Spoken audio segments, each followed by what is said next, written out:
Okay, good morning, everybody. My name is Robin James, and I'm with the Middle Alabama Area Agency on Aging, better known as M4A. Thank you so much for joining us this morning for our ongoing monthly CEU series, Take a Stand for Caregivers. Before I properly introduce Jan Neal, who's going to cover understanding agency issues, I just wanted to go over a little bit of housekeeping. I wanted to thank Carlette Smith, who serves as our CEU provider for the last couple of years. She's with HR Option Solutions, LLC. So thank you, Ms. Carlette, for your partnership. And just some simple housekeeping rules. All the evaluations are to be sent to Carlette Smith, and there is the website, humanresourceoptions.com. And your information submitted should be listed as what it is recorded at your licensing board. So that's your correct information. Please use your home address and your personal cell or home phone number, not your business address for that purpose. Evaluations must be submitted within 24 hours after today's webinar. There are absolutely no exceptions to that rule, and that rule is governed by the licensing boards. If you cannot submit that within the time frame, unfortunately, you will not receive a certificate. For those of you who are sharing a room this morning for this webinar, please make sure each of you do register for this class, complete the evaluation, and note that in the chat box, which is for Jeremy Rains. He's providing the background support. So thank you, Jeremy. So make sure that he gets that in the chat box. And just mention that you are all in a group. And then if you phone in and you are not on Zoom this morning, please identify your phone number that you called from so that Ms. Smith can cross-reference your contact information. And then unfortunately, anyone who is not registered and your name or phone number is not on the Zoom report, you cannot receive a certificate, or again, if it's not in the chat by the completion of today's event. So thank you so much. Just as a reminder, I know a lot of you attend these every month. I'll try not to be Debbie Downer with repeating myself too much month to month, but just so you're familiar that Alabama has a large aging network, and we are one of 13 local area agencies on aging. And as you can see from the map where the 13 exist. So for the purpose of M4A, we cover Blount, Chilton, Shelby, St. Clair, and Walker counties. And our senior employment program, we also cover Jefferson County. Just as a reminder again, every area agency, every county has an area agency on aging, and every area agency has what's known as an Aging and Disability Resource Center. And that's really a good business model because it's kind of a one-stop shop, and we serve as a single point of entry to make sure that consumers of all ages are screened for all programs and services that they may be eligible to receive. And so there's one simple number in Alabama to call, and that's 1-800-AGE-LINE, and that number will directly connect you with your local area agency on aging. So these are just some of the core programs and services that all the area agencies in Alabama offer. And most of you know our elderly nutrition program, which is the meals served in a congregate setting or to homebound clients. We have a federally funded Alabama Cares Caregiver Support Program. State funded is the Senior RX Medication Assistance. We do a lot of Medicare. These are all no-cost programs, and we do a lot of Medicare counseling all throughout the year. We have a wonderful federally funded, it's known as CSEP, but it's a senior employment program. And Jan Neal serves as our legal assistance, our elder law attorney under our legal assistance program under the Older Americans Act. And then a big part of what we do is we try to protect older adults from abuse, neglect, and exploitation. So we do a lot of elder abuse prevention programs. And then our largest program is our Medicaid waiver program to provide in-home services. And then we also have our ombudsman, which is the advocate for those that reside in a long-term care setting. It's really easy to make a referral. If you don't want to call our local number or the toll-free number, you can always go to our main website at m4a.org. And there's a button and it says make a referral on the homepage upper right-hand corner.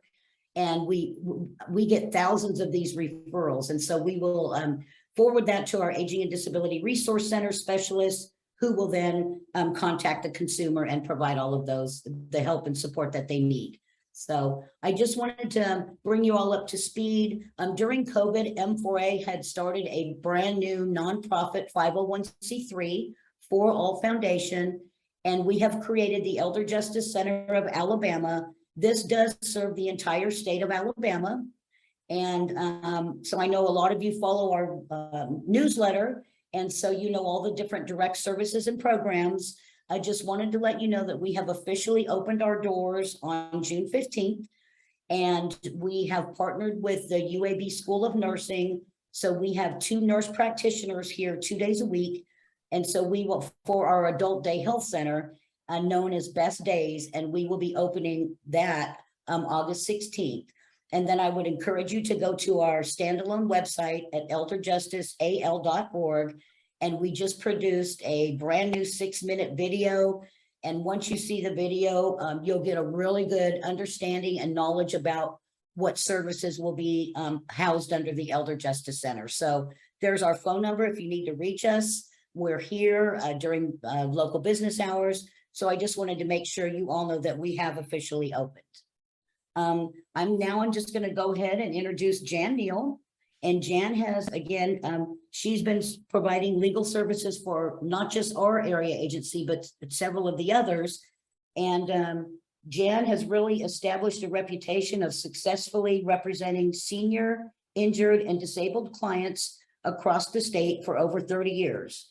And she has demonstrated a lifetime commitment to meeting the needs of these populations and their family and professional caregivers, and really by concentrating on the following areas of practice, which is elder law, health and disability law, end-of-life planning, and estate resolution. It's always a pleasure, and the best, I think, feedback we get from all of these CEUs we've had the last 2 years are always when Miss Jan Neal presents her information. So Jan, I'm going to stop sharing my screen and turn it over to you. Really good to be here with you today.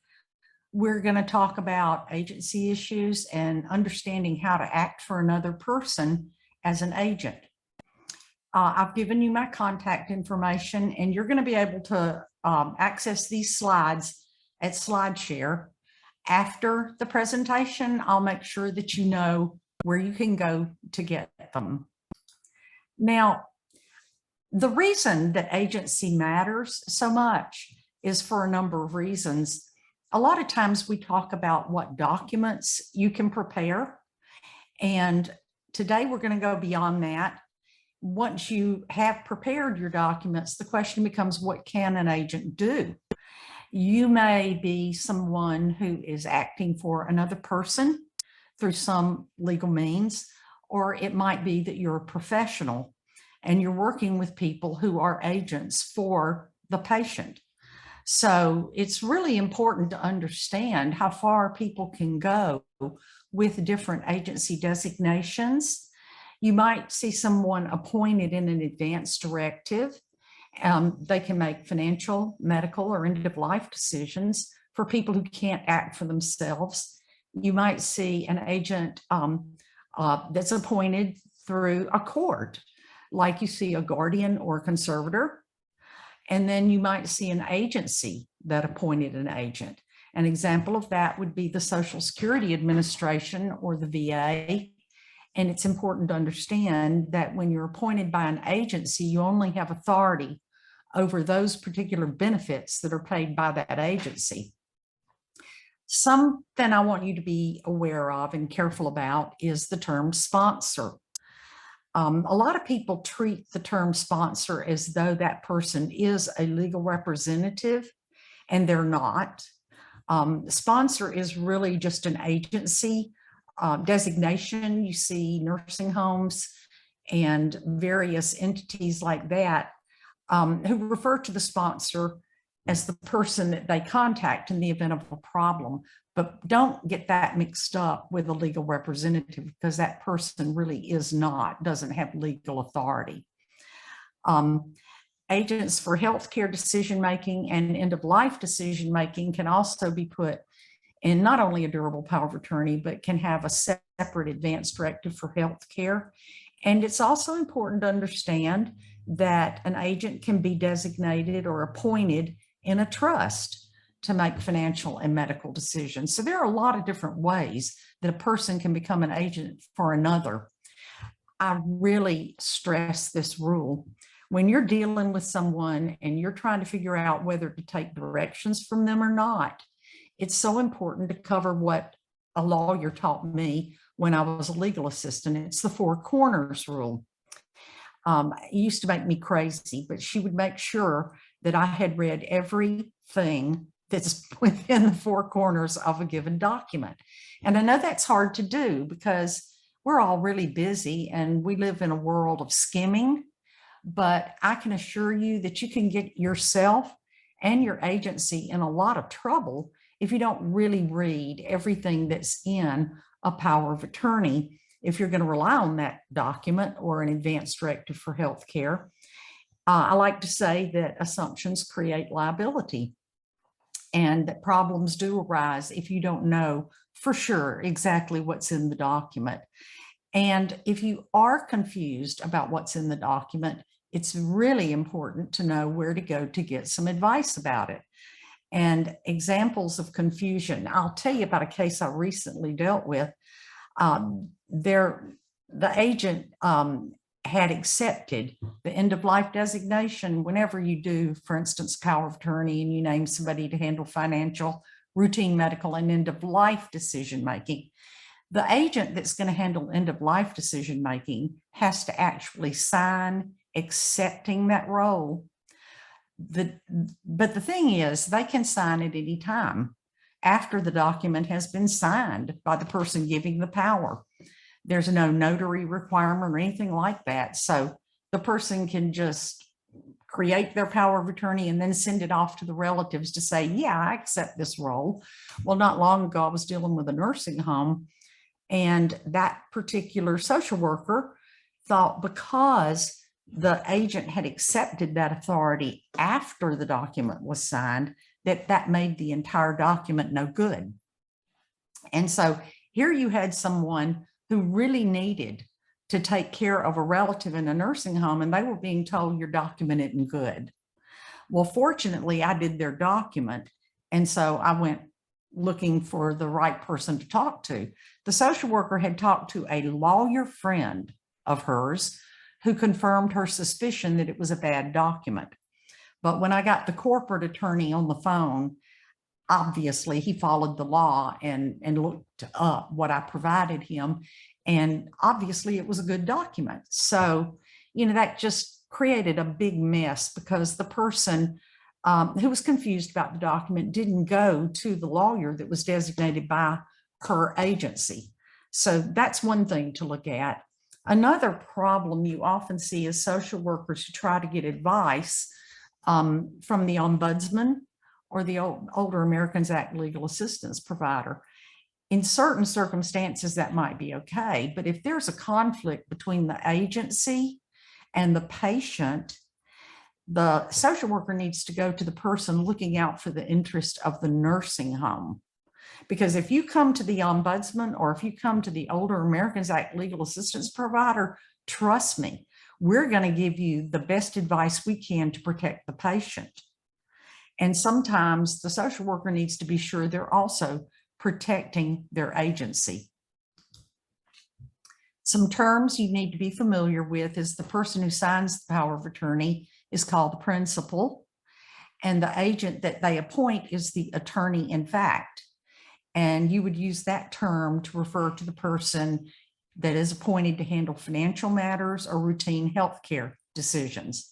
Now, a different term is the healthcare proxy, and that's the person who will be designated to withhold or withdraw life-sustaining treatment or artificially provided nutrition and hydration in the event that the person's terminally ill or injured or permanently unconscious. And so be sure that you understand when you hear healthcare proxy, that it goes beyond just those routine medical decisions. You would have an attorney in fact for finances, attorney in fact for routine healthcare decisions, but a healthcare proxy for the end of life decision making. Another important term to understand is fiduciary. A fiduciary is a person or organization that acts on behalf of another person and puts their client's interest ahead of their own. This is very important because when you serve as an agent under a power of attorney or a healthcare proxy as under an advance directive for healthcare, you're supposed to be serving in a fiduciary capacity.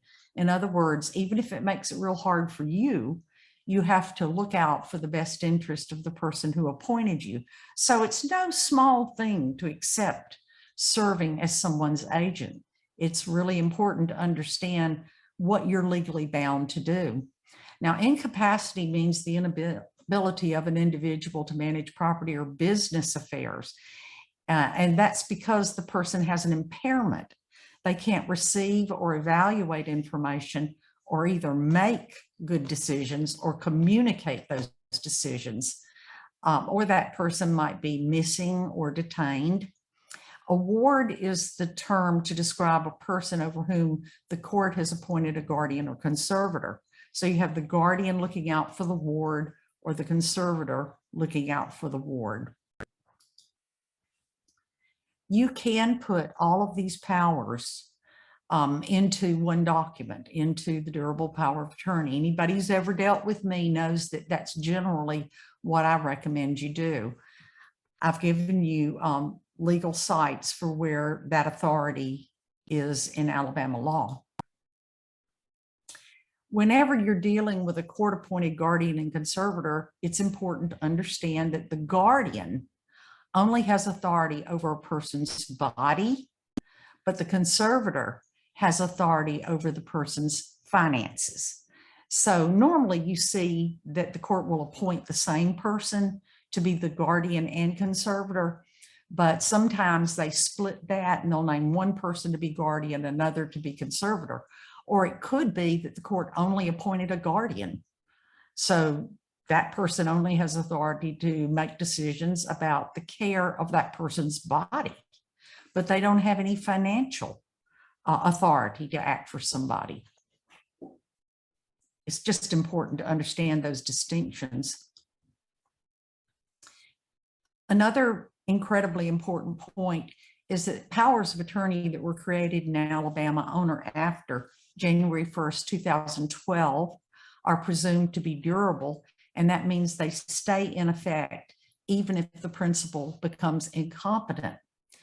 And powers of attorney that were created in Alabama before January 1st, 2012 requires what we call magic language. You've got to find it in the document. This power of attorney shall not be affected by disability, incompetency, or incapacity of the principal. So you have a power of attorney in front of you, and if you do what I do, you read between the four corners, but the first thing you look for is whether or not you know the person's incompetent. You're looking for, is this a durable power of attorney? Look to the date it was signed. If it was signed on or after January 1st, 2012, it is presumed to be durable. And if it was dated January 1st, before 2012, then you have to find that magic language that makes it a durable power of attorney. Another thing to know is that in powers of attorney that were dated before January 1st, 2012, that power would not allow someone to sell property as an agent without a specific authority being granted in that power of attorney. But with powers of attorney that were created in Alabama on or after January 1st, 2012, the agent can convey the principal's real property, even to the agent, him or herself, with a general grant of authority over real property. There's a whole line of cases in Alabama where before this change in the law, courts had to set aside transfers of property because there were not specific grants of that authority in the power of attorney. A power of attorney usually becomes effective when it's executed, and that is unless the principal provides that the power of attorney becomes effective on a future date when something else happens. In that situation, you have to determine when that specific contingency occurs, and this is what you call a springing power of attorney. A springing power of attorney means that, and you often see that this power of attorney shall become effective upon the disability, incompetency, or incapacity of the principal. Okay, so that made it just real muddy, didn't it? So how do we know when the disability, incompetency, or incapacity happened that would spring the power of attorney?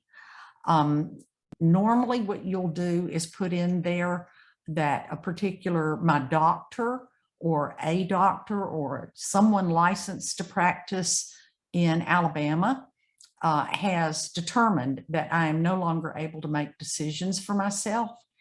And if you don't have somebody that's designated, then you've got a real problem. I recently dealt with a man whose mother had a springing power of attorney, and he's trying to deal with business for her. And she's on hospice and she's very sick. She's kind of in and out in that gray area. And he cannot get a doctor to actually spring it for him. And so I'm saying to him, well, then ask the doctor, then why don't you go straight to her for all the financial decisions? You know, they're relying on the son to make all these decisions and to take the action that's necessary to financially qualify her for long-term care. But, you know, they're saying that they don't think that his power of attorney should actually be sprung. So you can see how cloudy it can be in a situation like that. I'm saying to him, well, if they think she's competent, then let's just redo her power of attorney. But to be honest with you, I don't really think, based on the things he's told me, she has that capacity, but I'd be willing to talk to her and see what we could figure out. Powers of attorney cease to provide authority when they're revoked or when the principal dies. A lot of people don't know this, and you'll see my mother died last year. Yeah, well, I'm her power of attorney, so I'm going to so on and so forth. But you don't really have any authority at all through a power of attorney once a person has passed. Do understand that an institution won't be liable for relying on that document if they don't have actual knowledge of the death. For financial and routine medical agents, any authority granted to the spouse in a power of attorney is revoked if the marriage of the principal is dissolved or annulled, or if the parties are legally separated or are parties to divorce proceedings. And it's pretty much the same for the advance directive for healthcare proxy. Divorce, dissolution, annulment, and all that dissolves the authority. So it's kind of not at all really unusual to see ex-spouses serving as agents for each other. I see it on a pretty routine basis. Just because people divorce doesn't mean that they don't still look out for each other. And especially when they have children together, you'll often see that they stay in touch. And as the years pass and there's no one else to rely on, they rely on that ex-spouse. Now, if the power of attorney was created after the divorce, then there isn't a problem. But if that power was given before the divorce, if there isn't any language in the document that says they have ongoing authority in the event of divorce, then you have an invalid power of attorney. So to determine whether or not it's a valid power of attorney or an advance directive for healthcare, it might be necessary to find out when the divorce occurred. If you don't make that determination, you could actually rely on somebody's instructions, and then you could have angry people come back at you later saying, that wasn't a valid power of attorney. You see, with agency situations, there's like lots of different ways that you can land yourself in trouble or your agency in liability. If a power of attorney includes what's called a power of appointment in it, then the agent can actually designate another person to act as agent. And you see this sometimes when the agent gets sick, or maybe they travel, especially out of state, out of the country, or something of that nature. But if there is not a power of appointment in the document, an agent can't just grant that authority to another person to be the substitute agent. In some situations, an appointed agent might want to decline the job or resign from the role. And every now and then you will see statements that are attached to the back of a power of attorney saying, I no longer wish to serve as agent. So the successor, you've named an alternate power of attorney, can then take over. The law does indicate that unless the power of attorney provides a different method of resignation, the agency should give notice to the principal. But if the principal is incapacitated, then they need to give notice to other people. And I've given you those people that notice should be given to. Like you're looking to make sure that somebody knows that this person needs to be looked out for. So that's why notice is required. Some banks, you might have run into this, will not accept a given power of attorney. And if the person is relying on one that was created on or after January 1st, 2012, then that institution is probably acting illegally, because there is actually a code section that says that the person may not require an additional or different form of power of attorney for authority granted in the power that other than what the power of attorney presented. I don't know why banks do this, but sometimes they still do. You still see this happen. And they do have a right to deny the power of attorney if they think that somebody is exceeding the authority that's given in the power, or if they have reason to know that the agent's authority is void or invalid, or it's been terminated or something like that. They even have the right to ask for an opinion from their counsel within a reasonable amount of time from when the power of attorney was presented. But if there's no valid reason to refuse the power of attorney, then the person who refuses to conduct business through the power of attorney can be subject to a court order to comply with and to pay attorney's fees if the court action had to be brought. Now we're going to look at some healthcare agent issues. An advance directive for healthcare for end-of-life decision-making becomes effective when the attending physician determines that the person who made the document is no longer able to understand, appreciate, and direct his medical treatment, and two doctors, one of whom is the attending physician and another experienced in making such diagnosis, have personally examined the person and they've diagnosed and documented in the medical record that the person who made the document either has a terminal illness or injury and is in a state of permanent unconsciousness. So you see, it to spring that end-of-life decision-making authority, there needs to be two doctors involved to make the determination. And there is case law about people who can't decide whether somebody really is in a state of permanent unconsciousness. So, you know, that can actually be the case that such opinions are brought to court, and you can have differing doctors who have different opinions. The agent who's trying to make a decision about health care and or maybe end of life does have the right to review medical records so that they are acting as a representative under HIPAA. But it's important to recognize that sometimes there are reasons other than making a medical decision that would render the agent in need of all of the medical records. It might be to bring a lawsuit or something of that nature. So I think it's important to have a designated agent as a HIPAA representative in the power of attorney. The law clearly says that under no circumstances can the healthcare provider or a non-relative employee of a healthcare provider make decisions under a durable power of attorney. A healthcare provider is defined as any person or entity who's licensed, certified, registered, or otherwise authorized by law in Alabama to administer or provide healthcare in the ordinary course of business or in the practice of a profession.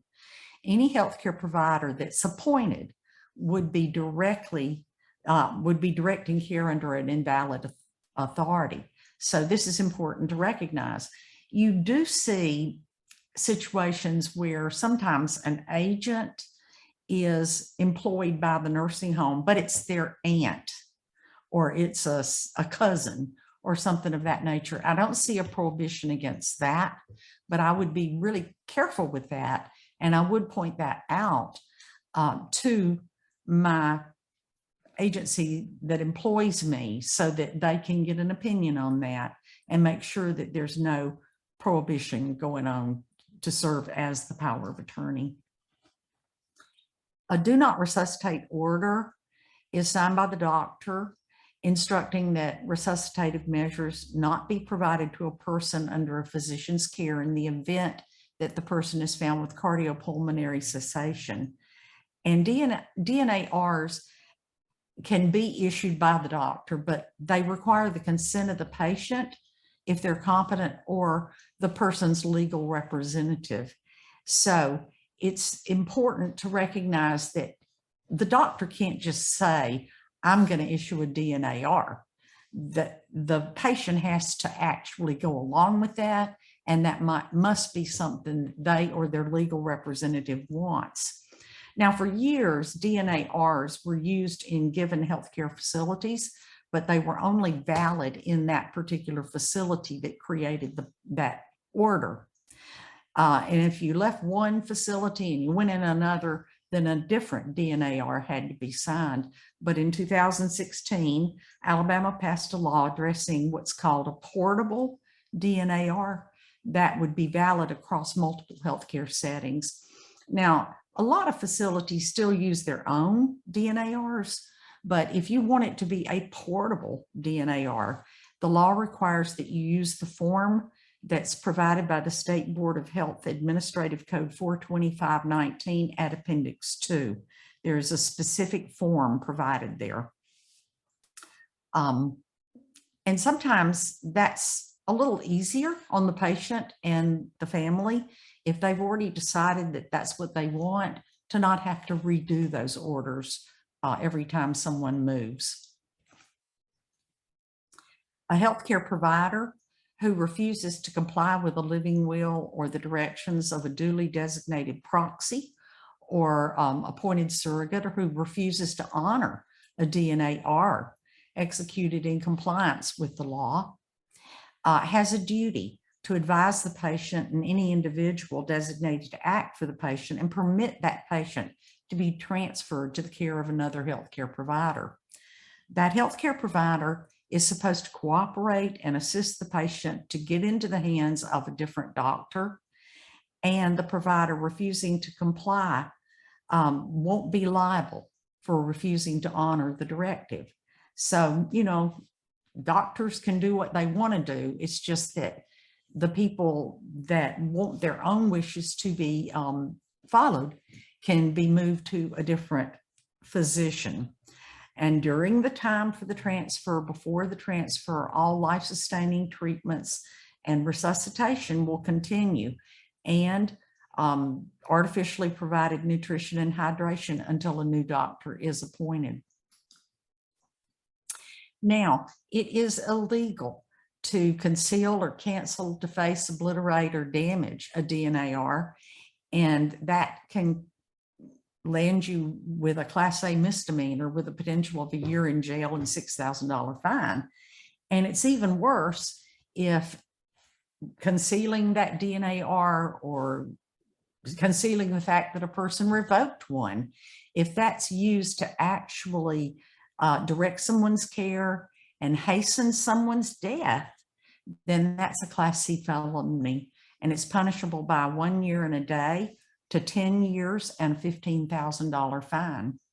You don't run across this very often. I saw one case where someone had a living will and that person refused to let the facility know that it existed, but it was a grieving spouse and nobody was going to challenge that person. You don't normally see people hide these kind of documents. I'm not saying it doesn't happen.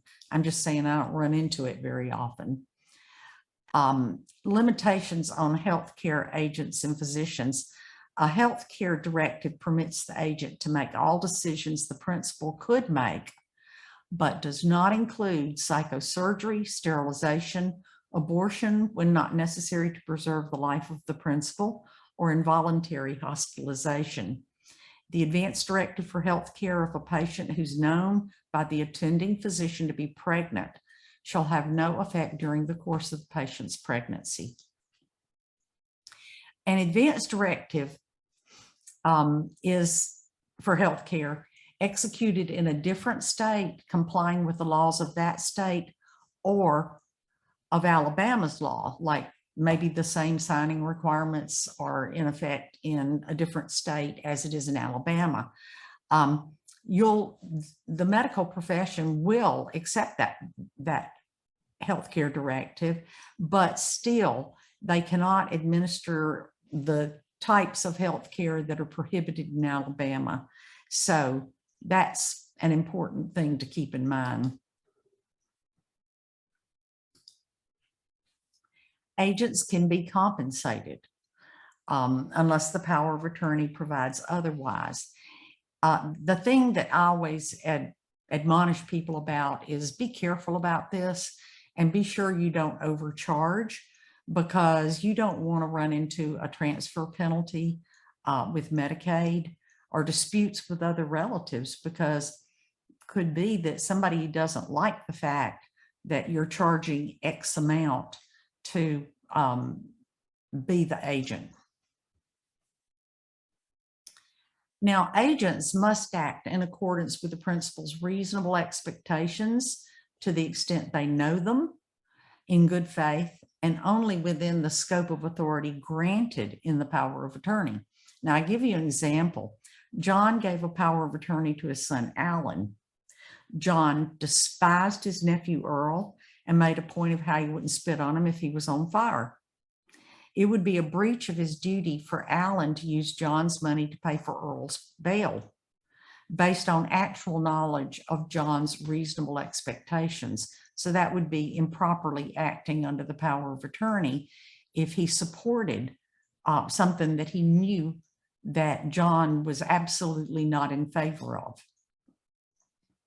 An agent who breaches a fiduciary duty is liable to the principal for the amount that's required to restore the value of the principal's property to what it would have been if the violation had not occurred. Also, the agent's liable for the amount required to reimburse the principal or the principal's successors in interest for the attorney's fees and costs that were paid by the principal on the agent's behalf. Breaching fiduciary duty can rise to the level of a crime. Financial exploitation in the first degree is a Class B felony. And if the value of the property was taken was $2,500, and it's punishable by 2 to 20 years in prison.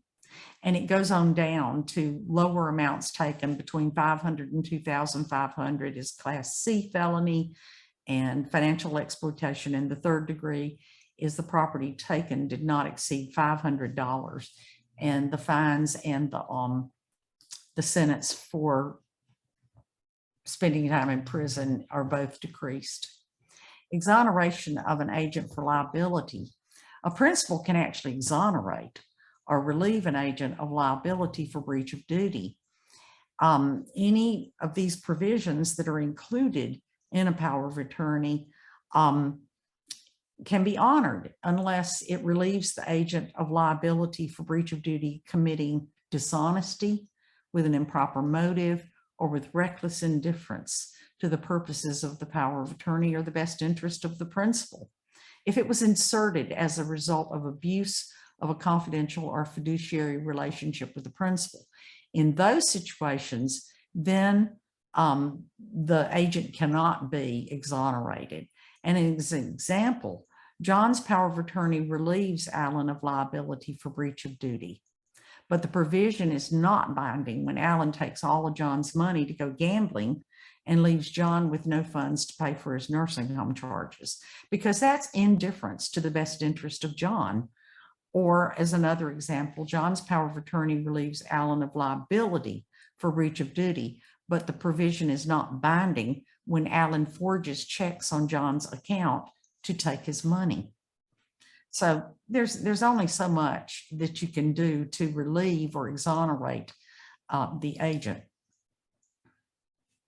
An agent does have certain protections under law. An agent is protected from liability when the agent acts in good faith. They're not liable to any beneficiary of the principal's estate plan for failure to preserve the plan. An agent who acts with care and competence and diligence for the best interest of the principal is not liable solely because the agent also benefits from the act or has an individual or conflicting interest in relation to the property or affairs of the principal.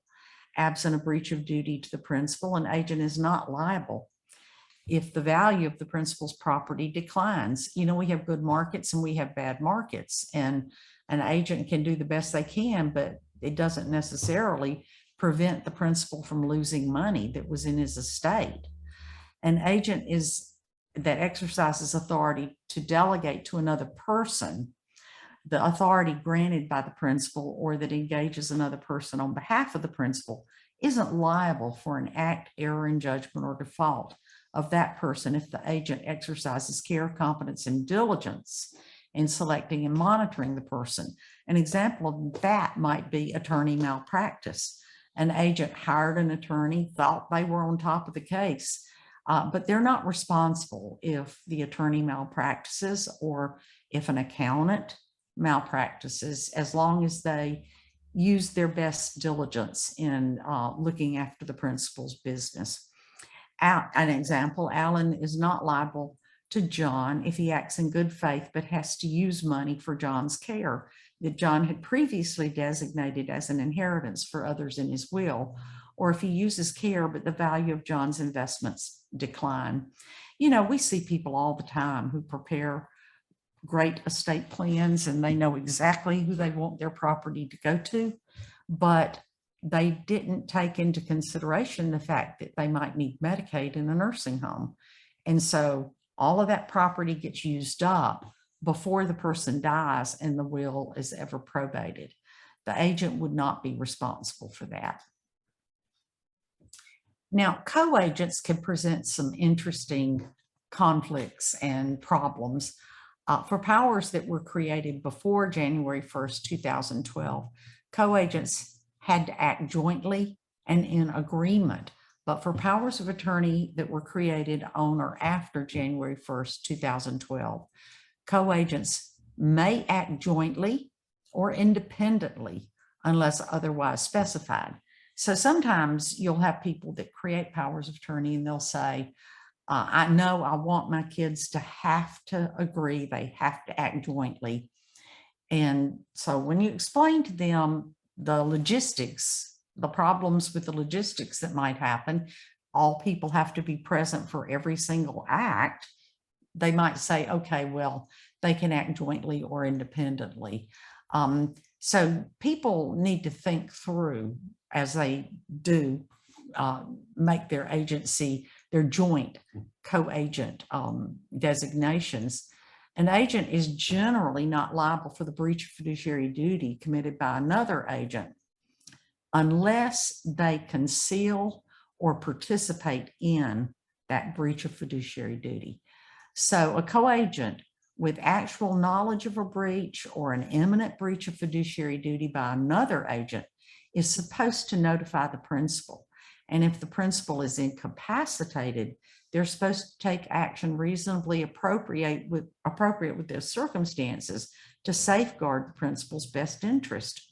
And if that agent with actual knowledge of breach of fiduciary duty fails to notify the principal or take action, he's liable for the reasonably foreseeable damages that could have been avoided if the agent had notified the principal or taken appropriate action. So you see, it's important if you're co-agents with somebody else, don't just let them do everything and sit back and not keep your eye on things, because you can be liable for any breach of fiduciary duty that they engage in. As an example, John names Alan and Sally as his co-agents. Alan lives nearby and Sally's out of state. While looking at accounts online, Sally realizes that Alan has used John's money to pay Alan's mortgage and his son's tuition to school. Sally must notify John if competent. And if John is not competent, Sally needs to get Alan to reimburse John's funds or bring legal action. If she doesn't, then she's liable for the breach of fiduciary duty herself. Now, when you have dueling agents, that's really bad. If nobody can make a decision and say a financial institution or a healthcare provider gets conflicting information from the agent, then nobody knows what to do. And it's as good as not having an agent. And so if some kind of agreement can't be reached, then you'd have to move for a court intervention, like decide which person the court would name to be the guardian and conservator, or DHR should be contacted because that person isn't possibly an adult in need of protection. There are people who can petition the court to construe a power of attorney and determine the validity of a power of attorney, or review the agent's conduct and grant relief. And I've given you a list of all the people who have the authority to actually take or petition the court for construction of the power of attorney. And it's just about everyone who's involved in the care for a person, down to the person, anybody who can demonstrate a sufficient legal interest in the construction or validity of the power of attorney.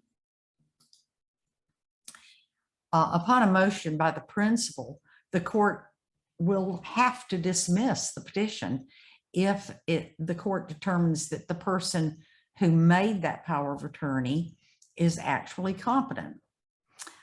So like in these situations where, come hell or high water, the person who made the power of attorney wants their agent to be exonerated, if they still have capacity, then the court has to dismiss the case. An example might be Sally petitions the court to review Alan's use of John's money, but John files a petition to let Alan off the hook. Now, Sally's petition would be dismissed if John still has capacity, but she has relieved herself of liability for breach of duty for letting Alan just run wild and do what he wants to. But note that Sally will most likely want to resign as co-agent because she's not going to see much of a way to really protect John in this situation. As an agent, you must pay a person's bills, oversee their bank accounts, and pay for things that the principal needs. You must also make investments, pay taxes, collect rent or unpaid debts, get insurance if needed, and do other things written in the power of attorney. There are a lot of things people don't think about, like property taxes and homestead exemption and filing for, I mean, when you're somebody's agent, it's like another you. You know, everything that you have to do to take care of your business, you suddenly have to do to take care of another person's business. And that's why it's very stressful for a caregiver, especially a person who did not get the documents created in time while somebody still had capacity, and then they're possibly having to go to the court to be appointed a guardian or conservator. You've still got all this work to do once the documents or the authority is put in place. So you realize it's a really big job to act as somebody's agent. You have a duty to manage the principal's money and property carefully, use good judgment and common sense. And as a fiduciary, you have to even be more careful with their money than you might be with your own. And some guidelines that help you make careful decisions is to list all of the principal's money, property, and debts. To make good decisions, you need to know what the principal owns and owes. And this would include listing everything: checking and savings accounts, cash, pensions, retirements, annuities, rental, public benefits or other income, real estate, cars and other property, insurance policies, and that includes all of their health insurance coverage and their Medicare and their SUPs and their Medicare Part D plans, trust for which the principal is beneficiary, stocks and bonds, jewelry, furniture, and other items of value, unpaid credit card bills, and other outstanding loans. Doesn't it just make you exhausted to think about trying to get all that together for another person?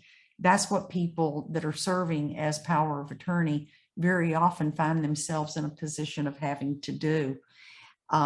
You know, as a power of attorney for someone, you can actually just be called in when somebody needs some extra help. But if a person becomes completely unable to handle their business, that's when you're handling everything. You protect the principal's property, keep his or her money and property safe. You may need to put valuable items in a safe deposit box, change locks on property you don't know who they've given a key to. Make sure that his or her home or the property is insured. Make sure bank accounts earn interest if possible and have low or no fees. Review bank and other financial statements just as they come in. Don't let them pile up. If the principal owns any real estate, keep it in good condition, taxes paid, and insurance in place. Car insurance also. That's another thing to realize, that there's this whole issue of, can the person continue to drive? And if they are, then you have to have insurance in place. Invest carefully. If you make investment decisions for the principal, talk to a financial professional. The SEC provides tips on choosing financial professionals. I've given a link to that. Discuss choices and goals for investing based on the principal's needs and values. You have to pay bills and taxes on time. Cancel any insurance policies the principal does not need. You also find a lot of times people have dozens of bank accounts, and to make life a little easier, the agent might close out some bank accounts and combine some things so that there are fewer accounts that have to be balanced on a regular basis. You have to collect debts, find out if anyone owes money to the principal and try to collect on it. And this is particularly important if that person might be going into a long-term care setting, because you don't want Medicaid saying that they loaned money to somebody and then they didn't try to get it back. So that's really important. Take steps to have the power of attorney accepted, especially in those situations where the bank doesn't want to accept the power of attorney. I always tell people to ask to go up the food chain. And if somebody's supervisor won't listen to you, eventually you may have to contact an attorney. I still, to this day, once every now and then, will run into a bank that doesn't want to accept a power of attorney. And what I do is I go up the food chain until I'm talking to somebody who recognizes that maybe I know what I'm talking about, and they'll talk to their attorney, and their attorney will say, yes, you have to accept this power of attorney. It's valid. There isn't any reason to deny it. I don't know where banks got into the mood to have their own special power of attorney, but it really has caused a lot of people problems, because sometimes when a person no longer has capacity and the institution isn't wanting to accept the power of attorney that was signed when the person did have capacity, well, you've got a problem on your hands if somebody can't make a new power of attorney. it's really important not to commingle funds. A lot of the time, especially in Medicaid applications, this is one of the biggest problems you run into, where the principal's money or property got mixed with someone else's, mixing property so that it's not really clear who owns what. Confusing records can get you in trouble with the principal's family also, and with government agencies like DHR, Adult Protective Services, law enforcement, and again, Medicaid. You just don't want Medicaid saying that something belonged to someone and now they've got to spend it down when that property never really belonged to the person that's applying for Medicaid. I ran into a case just the other day where a woman's husband had an annuity and they cashed it out, and she took the money, no problem, transferring it into the money into the wife's account. But then the wife went and bought some property and put their children on it. Bang, they've made a gift of a percentage of that to the children. And then just as we're through trying to iron out all of that, she says, oh, and by the way, my sister moved here and she's in her 80s. And I'm a primary on her bank account because I opened that up for her. And now her Social Security check goes into it every month. So her name is sitting on her sister's account. And I'm hoping that they haven't put anything else in that account. They haven't commingled funds, and it'll be obvious that if the only thing going into that account is the direct deposit of the sister's Social Security check, then it won't be a problem. But as money comes out of that account, it's really going to be important to show that all of the expenditures from that account were for the benefit of the sister. See, commingling your money is just inviting more work and problems. Here are some guidelines to follow. Separate really does mean separate. Never deposit the principal's money or property into your own or someone else's bank account or investment account. Avoid joint accounts. If the principal already has money or property in a joint account with you or someone else, get legal advice before making any change. Keep title to the principal's money and property in his or her own name. This is so other people can see right away that the money and property is the principal's and not yours. Know how to sign as an agent. Whenever you sign a check or a document as an agent, write or print the principal's name by your own name as agent. And it looked like this. John Smith by Alan Smith as agent or as attorney in fact or as POA. But you're first signing the principal's name because that's who is really responsible here, by your name as agent. Pay the principal's expenses for his or her funds, but not yours. Spending your money and then paying yourself back makes it hard to keep good records. And if you really need to use your money, keep receipts for the expenses and maintain a good record of why, what, and when you paid yourself. If Medicaid is within your future within 5 years, don't spend your money without a promissory note. Make sure that there is a promissory note. You can sign it as the agent for the person that says that this money will be repaid when the person has funds to do that. But if you pay for expenses for someone and you don't have that note in place, then Medicaid will say that giving money back to you to pay you back was a transfer for less than fair market value and can actually create a penalty.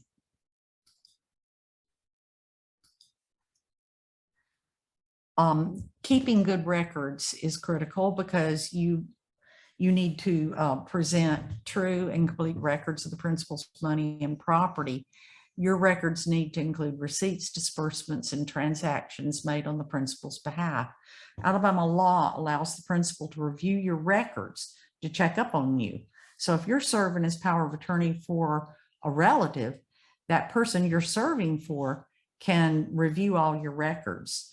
And a court the principal's guardian or conservator, another fiduciary acting for the principal, like a trustee, adult protective services, DHR, can also require you to turn over records. Practice good record keeping, keep a detailed list of everything that you receive and spend. Records should include the amount of the check, and I mean lots of detail. Keep receipts and notes.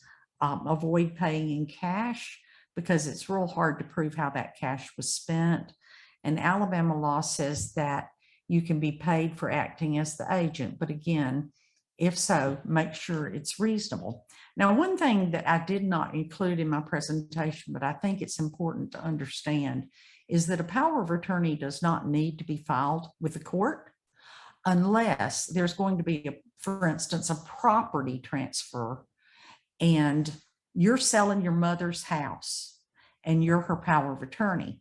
If you're going to sign as her power of attorney to sell that property, that power of attorney needs to be of record in the county where that property is being sold, so that there is a clear chain there that you had the authority to sign the deed to sell that property.